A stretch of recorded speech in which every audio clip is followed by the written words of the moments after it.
Like in your introduction, it was specifically mentioned that procurement deals with a tripod activity that has to do with the people, the process, and the paperwork. And now the government in Nigeria is trying through the BPP to escalate the process and add e-procurement window to enable it cover a large space. Most importantly, procurement is a strategic function. And being strategic, it talks about cost savings. It talks about quality assurance, which was part of the question you asked earlier, and risk management. That's basically the foothold of procurement activities.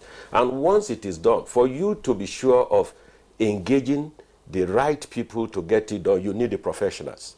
And who are the professionals? There are two levels of people that today are making waves in procurement, and one of it is this. There are professionals in procurement which are regarded as sector specialists.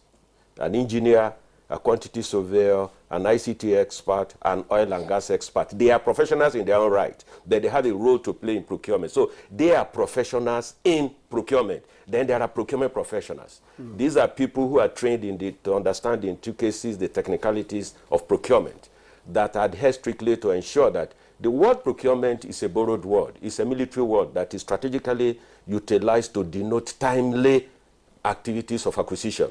It was founded in 1874 by the American military, specifically the Navy, to use as a strategic word in carrying out activities of acquisition. And government all over the world begin to borrow it to enhance their capacity in the delivering, while the private sector stick with the word purchasing.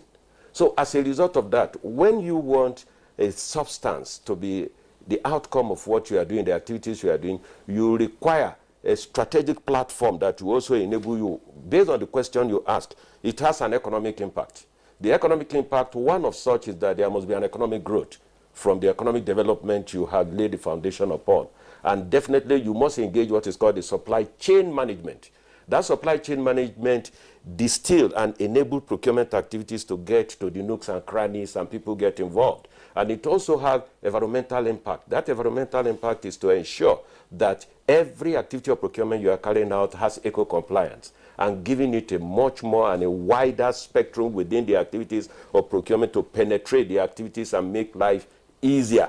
Because based on the Chernobyl explosion that we had in 1972, and the UN has been of importance to ensure that activities about procurement and acquisition must be made to have semblance of the responsibility to the people with regards to life. And also, it also talks about social responsibility. What is this social responsibility? Is to make sure that the gap between the have and have-nots, as well as those that gender inequality that has entrenched itself all over time, should be able to be bridged, and ensure that we have a very positive result, and ensure procurement activities allow the people to be brought into the chain. Then you have organizational efficiency, which is process efficiency, which was part of the question you asked earlier. And in doing that, you must make sure there are innovations that you are bringing in. And bringing in that innovation, you must be able to ensure compliance with established rules and procedures. That's basically what procurement is all about.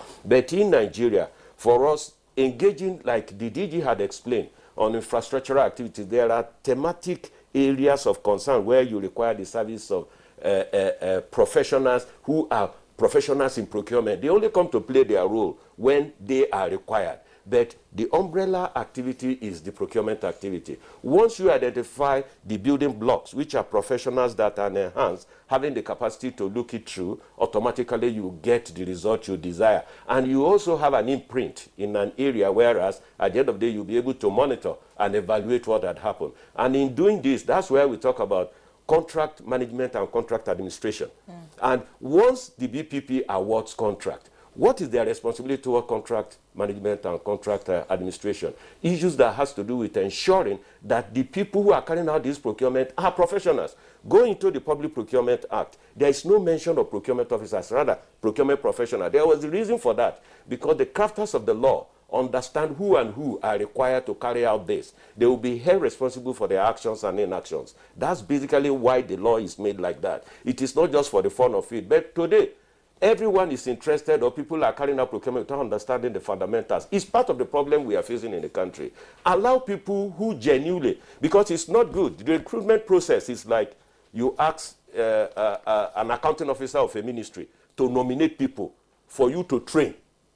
And within 3 weeks, you push them to handle a very significant and very serious position of spend management, which consume about 75% of the total budget in any ministry, department, and agency. Then how do you ensure the recruitment process does not tally with the outcome result you expected? Because now they will be answerable to the man who nominated them for the training. So who's responsible for that? Who can correct that? What you're talking about? It is the BPP. Because the BPP is the one that went ahead and asked NTAs, requested for nominations. But what do they do? What should they do? Should they handpick themselves? No, there are people who genuinely, for example, either you are a journalist and you went through the school, you understand. NTA do not just go out to ask people to nominate for you to be trained and get here. You already show that this is the path you have chosen as a professional. And then these are the people you look out for. And if there are gaps, you conduct need assessment. So in order for you to bridge it, you'll be able to identify those who are willing, those who are already professionals, those who are on the training, and those who would like to, out of their own volition, not for somebody else to nominate, go and do training. Then how are you sure of the mind of the person going through to support you in order to deliver at the end of the day? Then these are areas that once it is corrected, you will be able to get it right. Because like the institute I belong, that's the Chartered Institute of Procurement and Supplement, is established based on country procurement assessment report, upon which the report that reformed the procurement activity also came out from. So as a result of that, there is a particular section known as Part 2, Section 5K, which said the Bureau should organize training and development programs for procurement professionals. That's just how you get it in the law. And that was where you ought to have had a handshake with the Bureau, whereas you deal, because the Office of Accountant General and Auditor General, they do not train accountants. All they do is that they conduct development programs for chartered accountants who are variously in ministry department, agencies, extra-ministerial department, so that the focus will be as an institute that has a body of knowledge. To get that, we have department and faculty members who are knowledgeable. These are the areas where they are certified that through that institute. Allow them play their role. We would have been given a supportive